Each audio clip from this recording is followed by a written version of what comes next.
Yes, ninth numerical में क्या बोल रहे हैं, फाइंड द एंगल, क्या बोल रहे हैं, find the angle between x axis, okay, ninth numerical, x axis and the line joining this two. अच्छा चलो पहले तो हम वो लाइन ही बना देते हैं। सो है 3, -1 से 1 2 3 1 2 3 एंड 1 2 3 1 2 3, कहाँ गया 3, -1 3, इसका -1, तो ये पॉइंट आ गया। और दूसरा 4, -2, तो 4 यहाँ है, 4 और -2 यहाँ है इतना छोटा, अच्छा 4 यहाँ पे, ओके ओके, तो ये दोनों पॉइंट है, ये दोनों पॉइंट में से पास होने वाली लाइंस, अच्छा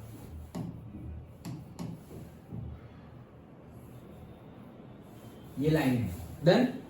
तो बोल रही है कि ये लाइन, फिर से पढ़ता हूं, find the angle between the x axis और ये लाइन के बीच में, लाइन जॉइनिंग द पॉइंट, मतलब तुम्हें निकालना कौन सा एंगल है, ये एक्स एक्सिस से शुरू करके ये लाइन तक का एंगल निकालना है, मतलब यही तो हमारा थीटा है एक्चुअली, ओके, एक्स एक्सिस से स्टार्ट करके ये लाइन तक का ऑपोजिट, मतलब से एंटी क्लॉकवाइज डायरेक्शन में एंगल, वही है हमारा slope of the line, okay. तो ये थीटा निकालना है, हमें एंगल निकालना है ना, हाँ एंगल निकालना है। सो हमें पता है m = tan थीटा होता है, डन, m = tan थीटा होता है और हमें थीटा निकालना है। लेकिन क्या हमें m पता है, m तो पता हो सकता है ना, 2 पॉइंट है हमारे पास, तो स्लोप का फॉर्मूला तो है, ये लाइन का स्लोप कैसे फाइंड करेंगे, वही फॉर्मूला हमारा y2 - y1 upon x2 - x1, तो 2 पॉइंट है, कहाँ गया, ये रहा, से -2 -1 अपॉन 4 - 3, -2 -1 अपॉन 4 - 3, सो +1 हो जाएगा, तो ये हो जाएगा -1 upon 1 it is equal to minus, slope क्या आया डन। तो स्लोप -1 आया, तो हम लिख सकते हैं क्या, -1 is equal to tan theta, लिख सकते हैं, ओके। और क्या लिख सकते हैं, 1 क्या होता है, tan 45 1 होता है, याद हो तो, ओके।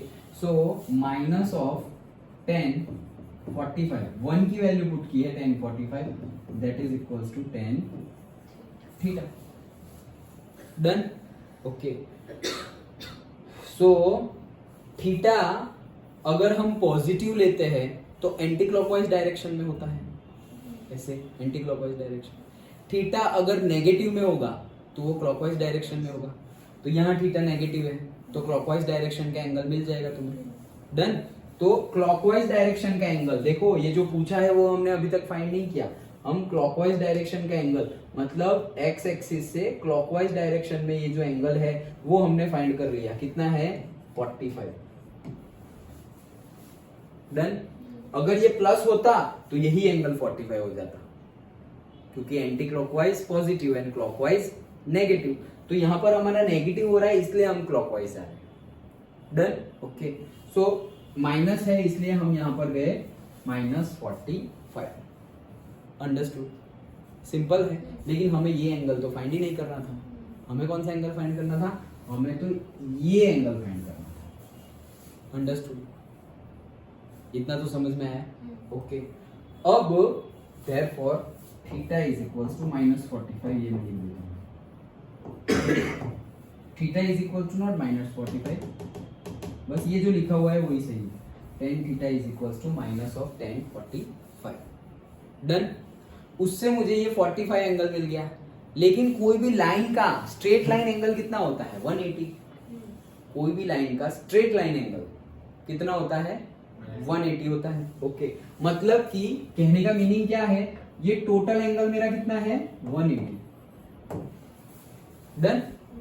लाइन का टोटल एंगल है मेरा 180, तो अगर मैं 180 में से ये 45 निकाल दूं, डन, तो मुझे कितना एंगल मिलेगा, इतना एंगल मिलेगा, इतना।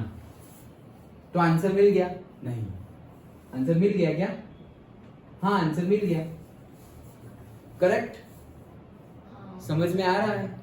180 है, फिर से देखो ये 180 टोटल है, उसमें से मैंने इतना एंगल निकाल दिया है, ओके। तो 180 कहां से कहां तक का है, मैं ऐसे ड्रॉ कर रहा हूं, ऐसे है, ये 180 अभी जो रेड कलर से यूज किया वो। अब उसमें से मैं ये निकाल दूं, ये एंगल, ये एंगल मुझे पता है ये 45 है, तो इतना मैंने निकाल दिया, तो ये एंगल मिल गया। और वही एंगल पॉजिटिव एक्स एक्सिस का लाइन तक का एंगल तो पूछा है, वो कितना है हमें थीटा, वही तो पूछा है। Done, okay. सो करेंगे क्या, 180 में से 45 को क्या कर दो, माइनस कर दो, 135। सो द एंगल आएगा 135 आएगा, हाँ। तो क्या करें, जो आए वो लिखेंगे, और क्या, थोड़ा अटपटा है answer, but theta is equal to 135। समझ में आया? वो तुम्हें लिखना है क्या, कि straight line angle is 180 and 180 minus 45 that is equals to 135। देख लो आंसर एक बार, आया ना? ओके, थोड़ा अटपटा है आंसर, बट जो आए वो हमें लिखना पड़ेगा। ओके, तो क्या किया हमने, ये माइनस आंसर है इसलिए, हाँ। अगर ये प्लस होता तो डायरेक्टली हमारा फाइनल आंसर ही हो जाता, क्या, 45 प्लस होता तो।